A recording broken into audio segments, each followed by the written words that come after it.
It is heresy for you to simply hold to a view because someone told you and you didn't examine it for yourself. And we're back. Spring cleaning season is here, and if you're working through your closets, you're not alone. The U.S. government has been doing some spring cleaning of its own. The AP reported this week that the U.S. Naval Academy has removed nearly 400 books from its library after Defense Secretary Pete Hegseth told them that they needed to get rid of books that, quote, promote diversity, equity, and inclusion, unquote. This book ban is an offshoot of an executive order that President Trump issued earlier this year to scrub K-12 school libraries of books promoting DEI as well. According to the AP, 900 books got an overview at the Naval Academy Library, and 381 of them got pitched from a collection, we should note, of 500,000 print books. Joining Russell and me to talk about books and why we love or hate them is author and bibliophile Karen Swallow Prior. Karen, thanks for being with us today. Thanks for having me. Karen, I'm curious, as we begin, as a teacher, a writer, a reader, what stood out to you as you scanned the list of books that was removed from the Naval Academy Library?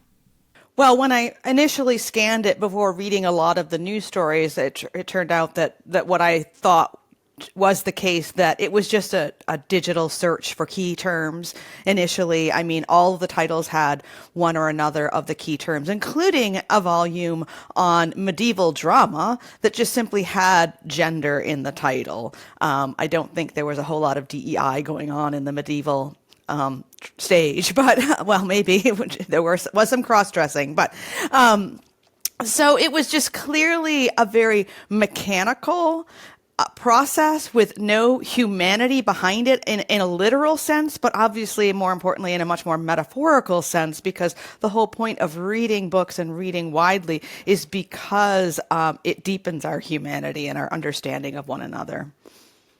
Russell, almost every news piece that I've read about this story mentions I Know How the Caged Bird, or I Know Why the Caged Bird Sings by Maya Angelou as one of the sort of seemingly outrageous choices to be on that list. Do you think that this is pulling the one that seems to stand out, or is it significant enough that a book about women in the Holocaust, or another about the history of African Americans serving in World War II, or even this one that Karen has mentioned, would be significant enough to pull off the shelves? Well, there are many significant rescissions of books here, not just Maya Angelou, but several books on the Holocaust and the history of the Holocaust, several books on the history of the Civil Rights Movement. Jesmyn Ward's anthology, The Fire This Time, for instance, was one of them included.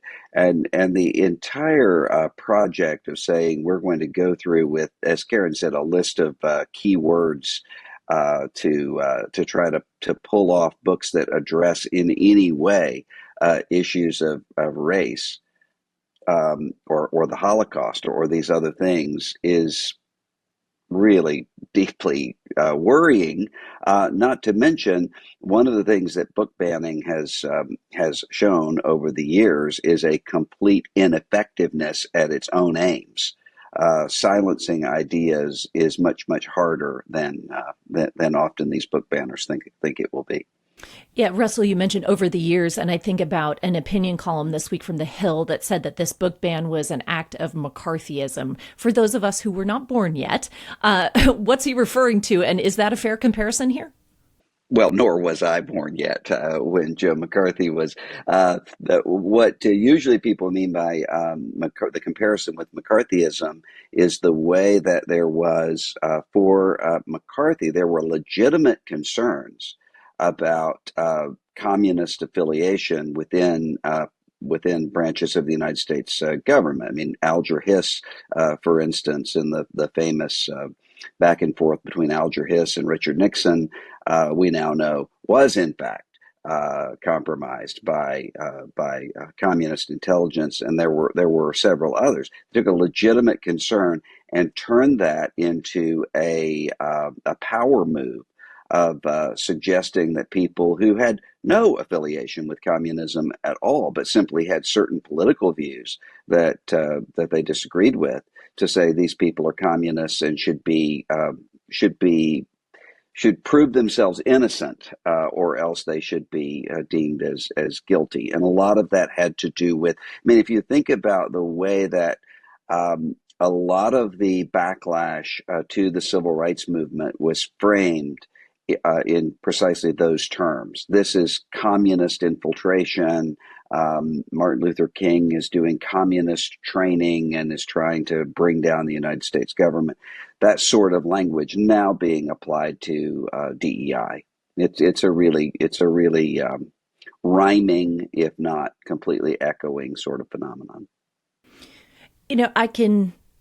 I can imagine that someone listening might be saying, hey, all right, so all of these books that you're talking about aren't so bad and maybe should have remained on the shelves.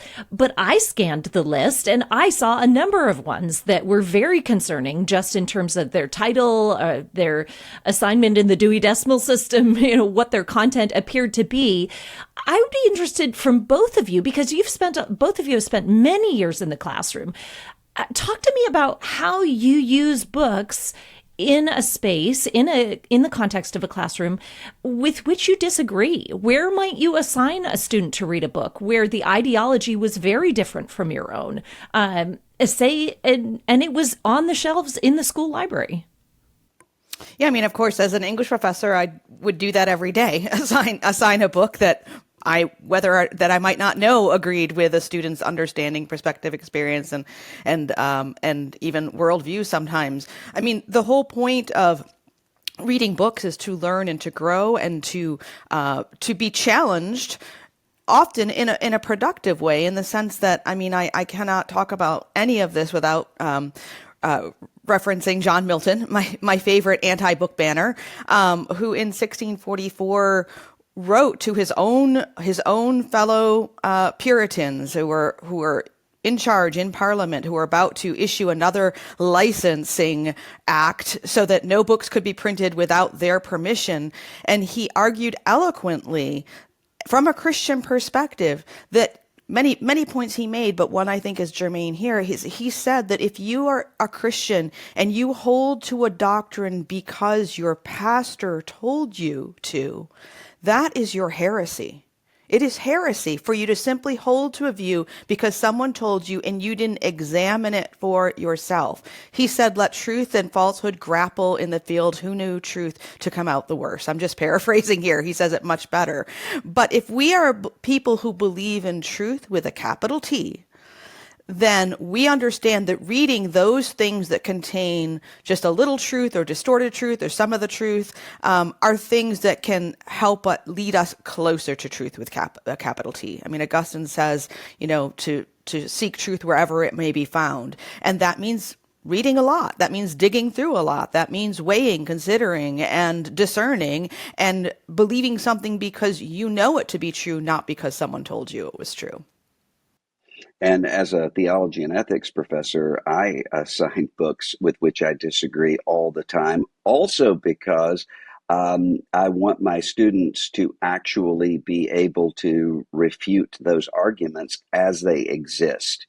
And what happens often is you will have a caricatured sort of view. I mean, we see this often with sometimes with Christian high school students who have been given a really easy, caricatured set of talking points about, say, Darwinist materialism or atheism or something along those lines. And then they actually encounter those ideas and they find, well, wait, these people aren't as stupid or as evil as I thought they were. And they're simply left without anything to say. And then they start wondering, well, is what I have been taught, is that actually just grounded in a complete misunderstanding of all of these ideas? I've actually seen a lot of people lose the faith because they have been inadequately trained in interacting with these actual ideas before they do. And so it often ends up having the complete reverse effect that the banners think it will. Are there particular guardrails within those contexts that are helpful for students to understand, for you to articulate as a teacher, so that there is some sense of the boundaries of those kinds of conversations? Yeah, this conversation that we're having right now as a nation, I guess, over the past several years, as in removing books from classrooms and school shelves and libraries, there's so many different categories that have to be addressed. They can't all be conflated. So there's the idea of what does a teacher assign in a grade school classroom. That's an important discussion. And the books that are assigned there and for what reason are important things to know and to discuss as parents and educators. Then there's the issue of what books are on the shelves that are available for children to take out with or without parental permission. Those are different ways of approaching that. And then we get to public libraries that are supposed to be for the entire public.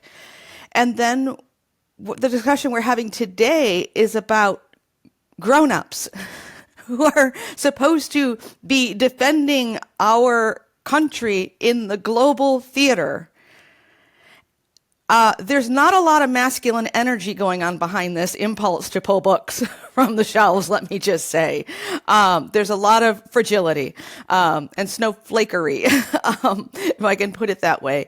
I mean, and Maya Angelou, most of those titles were works of nonfiction, analysis, sociology, history, heady things that are important for college students to know. But novels that are classic works of American literature, I was surprised that Huckleberry Finn wasn't on the list because it grapples with race in many ways. But of course, that author was white, so maybe that's why. But so these are all different questions and important questions, and they can't get all thrown into the same basket. But I would say the question we're discussing today is the most surreal example of all, because we are talking about grown people who are tasked with leading and protecting the nation and the world. And they need to be able to read, have access to a variety of ideas. We're not even talking about them being assigned these things. We're just talking about a library. I can't believe we're in this moment. It really is a power play. Listen to the full episode wherever podcasts are found.